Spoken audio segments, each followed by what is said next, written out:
Bawo, como tu daw to my people. Today I'm going to be speaking on a video that was released by Red Mirror called K-pop has new competition. I'm very excited to watch this video. I don't know what it's about, but I have a feeling because I have another channel called H.I.M Listens where I listen, react, break down, and get commentary on music. And I've been reacting to quite a few, Saya Pop and like global girl groups that are, popping up, and they are good, my people. Like a lot of them are very, very good. Nona, like DOLLA, there's Katseye too, and like XG as well. Like there are just so many talented new groups coming from like Southeast Asia, man. And I said in my video direct to Nuna, they did a live performance, which was good, by the way. They did have little issues with their mics and whatnot, but overall great performance. I was like, K-pop has competition, man, because like these ladies in these markets that are underserved are hungry, my people. Hungry. They want it, and you can hear it, man, and you can see it, my people. So we're gonna see what our guy's gonna be talking about, or a girl, I'm not really sure. We're talking about today. But before we get to the video, my people, not yet. Before we get to the video, my people, do me a quick favor, hit that like button. If you're new, hit the subscribe notification bell. I appreciate you. Any questions, let me know down in those comments below. Without further ado, let's get into it, my people. Being part of a girl group Nuna has never is- been an easy job, and in recent years the landscape has been dominated by huge names from the K-pop industry. Groups that have Facts. expanded far beyond Asia and turned into global pop powerhouses. Not long ago, Facts. we talked about the British group Say Now, whose sound blends pop and R&B in a way that recalls acts like the Spice Girls and the Pussycat Dolls. You can check out their story in the video at this link. But today, girl groups aren't only coming from Korea. New acts are emerging from other parts of Asia, and one of the most exciting names at that intersection of music, fashion, and culture is a group called Nona. This all-female You know what? I always say Nuna, and you guys correct me on my other channel. It's Nona. Thank you, my guy, for reminding me. It's Nona. Nona, not Nuna. Nona. act became the first internationally focused girl group from Indonesia. They debuted just last year with the support of the American media company 88 Rising, founded by Sean Miyashiro. The company has already served as a launching pad for several Indonesian artists who found international success, including Rich Brian, Nicki, Warren Hugh, and Stephanie Poetry. 88 Rising has also worked closely with major Asian stars, including South Korean singer CL, who performed at their events promoting Asian artists in the Western market. I've already talked in detail about CL's solo career after 2NE1 in another video. Nona represents a new era of global pop, one that proudly embraces They do. Indonesian identity while still feeling accessible to listeners around the world. Even the group's name reflects the idea. Nona comes from the Indonesian word nona, which translates to young lady or miss. It's a small detail, but it perfectly captures the group's elegant yet youthful image. The group is made up of four Like it's a double entendre in so many different ways, because Miss, right? MISS, there's 4 members of the group. Miss, like, listen, they're all young ladies too. Like, listen, if you guys don't know who Nona is, I have a whole Say a Pop playlist on my H.I.M Listen channel, which I'll link at the end of this video. Please listen to them, because like they are amazing, my people. Like my reactions, like they listen. I literally outline why they are insane, but I'm gonna just give you a little hint right here, right now. You guys don't know who they are. They have 4 Mariah Careys in that group, my people.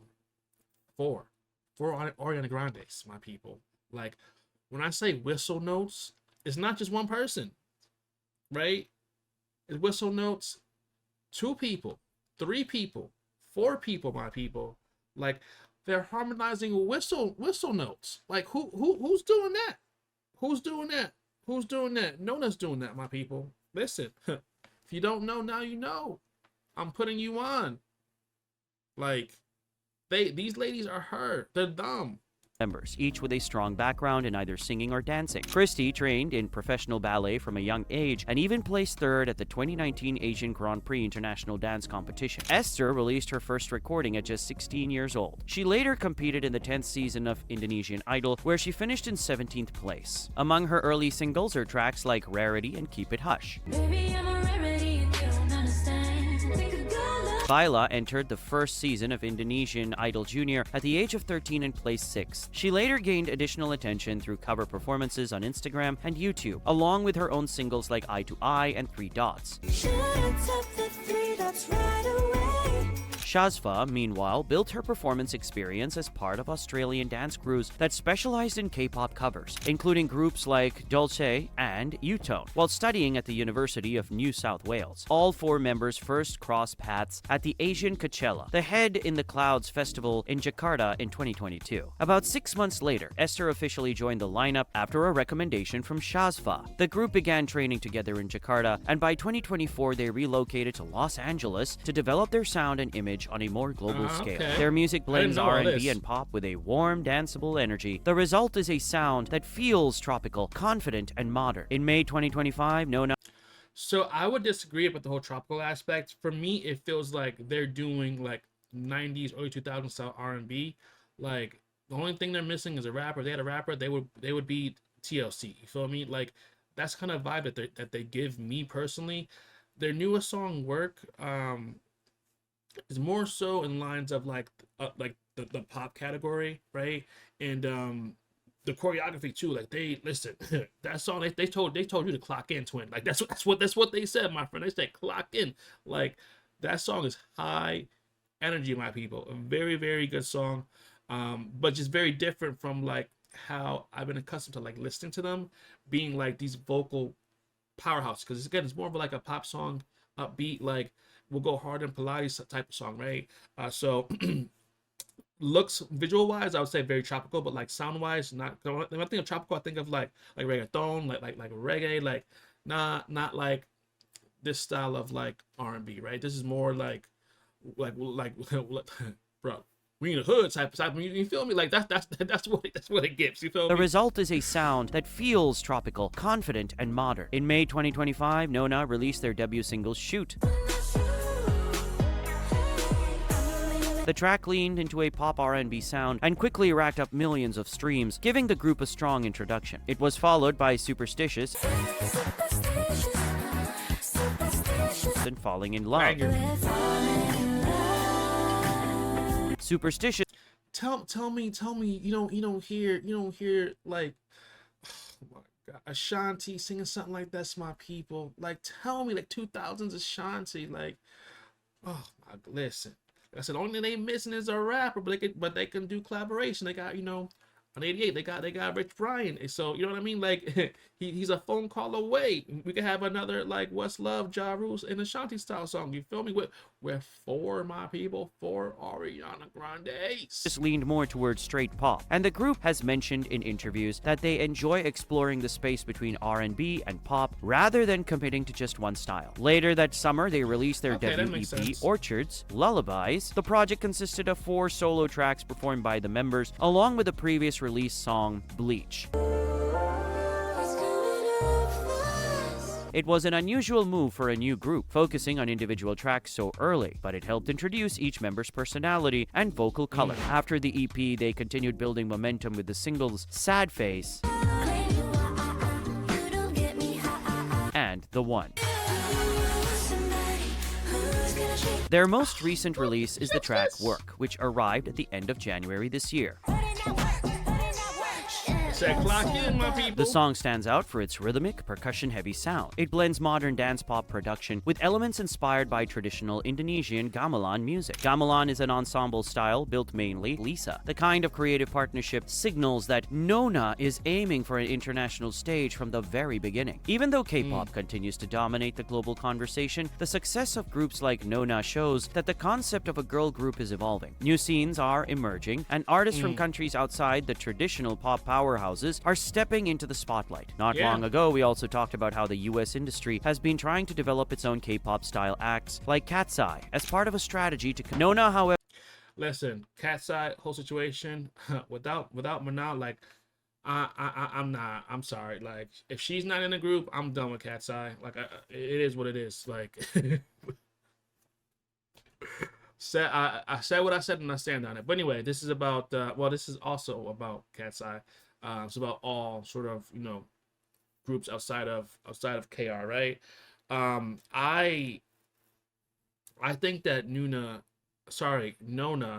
has the greatest chance to compete, if not exceed, these modern day, K-pop groups that are just being churned out by the industry. Now, don't get it twisted. There are some amazing acts that are coming out in the industry right now. Baby Monster being one of them, sort of being seen as the successor to like Blackpink. Blackpink's still around, my people, and they still putting out music. But one of the things I've noticed about the K-pop industry and the direction that is going is they're moving away from that traditional sound, right, to more, EDM. Just listen to like a lot of the songs that are being, dropped right now.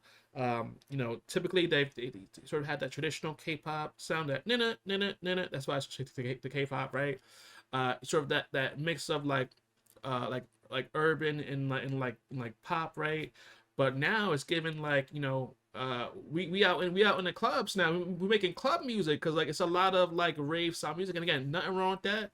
The market was getting very stale, so maybe they're trying to reinvent themselves because like they know they have competition now. So like, and I think this is good, right, for us as a listener, because like it makes the K industry work, because they were getting very very lazy in putting out generic music, and it also too put lights, and shed lights on a region I think that is needs more eyes on, because I think that the Southeast Asian market is just so underserved, and it's just like so many talented people there that just due to geography doesn't have as many eyes on it as it should. Again, just my opinion, as someone who lives in the U.S. That listen to all music from all over the world. Like when I say there are amazing acts out in that market, from like DOLLA to BINI. Like I said, we have Nona. Like there are, even in Thailand too. They have I forget their girl group's name, but they have Jelly Bean, like very very good. Listen, I listen. As I said, listen to everything. Like I listen to everything. I'm naming some groups that like probably like how gotta listen to everything. You feel me? However, isn't trying to copy the K-pop formula directly. Instead, they're building a sound and image rooted in Indonesian culture while still aiming for worldwide appeal. In interviews, the members have already said that one of their biggest dreams is to win a Grammy. And judging by the way their career is unfolding, it may only be a matter of time before we start seeing them at major international award shows.